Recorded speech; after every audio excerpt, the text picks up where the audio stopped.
ढोकळा हा सगळ्यांनाच खूप आवडतो। ढोकळा घरच्या घरी बनवण्याची पद्धत खूप सोपी आहे। चण्याचं पीठ आणि रवा याच्या मदतीने तुम्ही हा ढोकळा तयार करू शकता। घरातील कुकरमध्ये सुद्धा वाफ देऊन तुम्ही हा ढोकळा बनवू शकता। मऊ लुसलुशीत ढोकळा घरच्या घरी कुकरमध्ये कसा बनवायचा याचाच रेसिपी व्हिडिओ पाहूयात। नमस्कार मंडळी, माझं नाव शोभा सूर्यकांत पोळ। घरगुती आपल्याला ढोकळा कसा बनवायचा त्याची रेसिपी मी तुम्हाला दाखवते।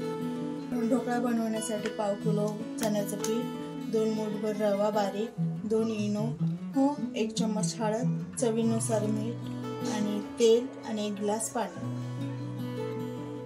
हे रवा आहे, 1 तास आधी मी हा भिजवून ठेवलेला आहे। तर हा अशा प्रकारे झालेला आहे रवा। पाव किलो आहे ना, आपलं पाव किलो पेक्षा कमी जसं ज्यानुसार लागेल त्यानुसार चण्याचं पीठ,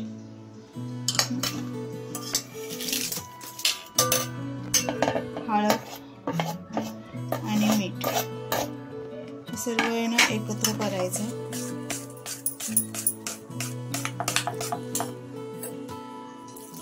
थोडंसं पाणी घालायचं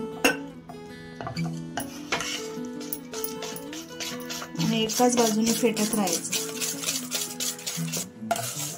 चण्याच्या पिठाचे गुठळ्या होऊन द्यायचे नाही। तेल थोडासा टाकायचं।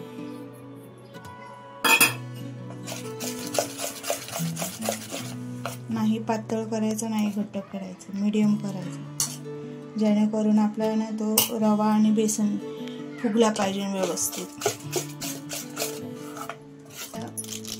सर्व मिश्रण एकत्र केलेलं आहे, त्याच्यामध्ये ना इनो टाकायचं,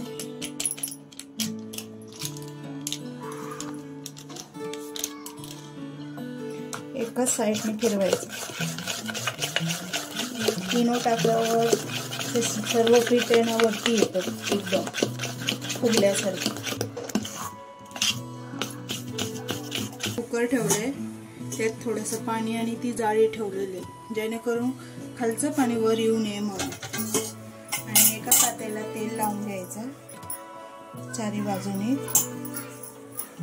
जेणेकरून ढोकळा चिटकायला नाही पाहिजे।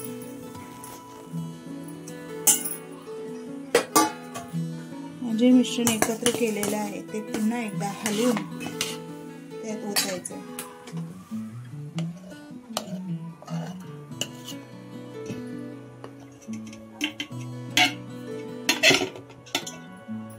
त्याच्यावरती झाकण ठेवायचं आणि कुकरची शिटी काढून झाकण लावा कुकरची शिटी काढा आणि असं 20 मिनिटं शिजू दे।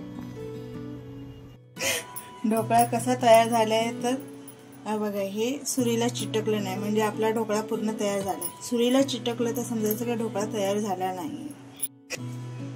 कट करून घेतलेला आहे।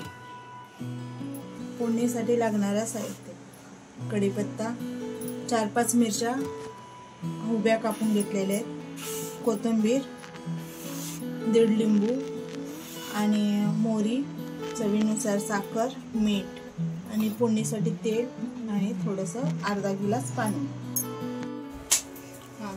तेल घातलेलं आहे, आपण तेल तापलेलं आहे, मोहरी घालूया,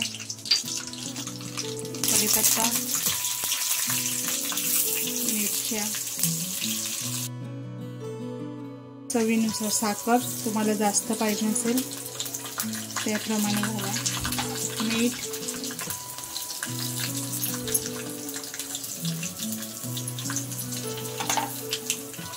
थोडीशी कोथिंबीर आणि त्याच्यात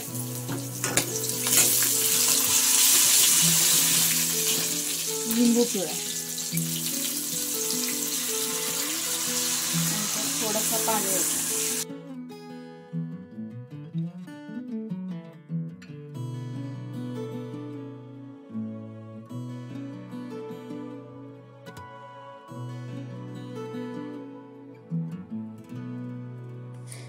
तर मंडळी, अशा पद्धतीने तुम्हीही घरच्या घरी कुकरमध्ये वाफ देऊन हा ढोकळा तयार करू शकता। साक्षी पाटील, लोकल 18, ठाणे।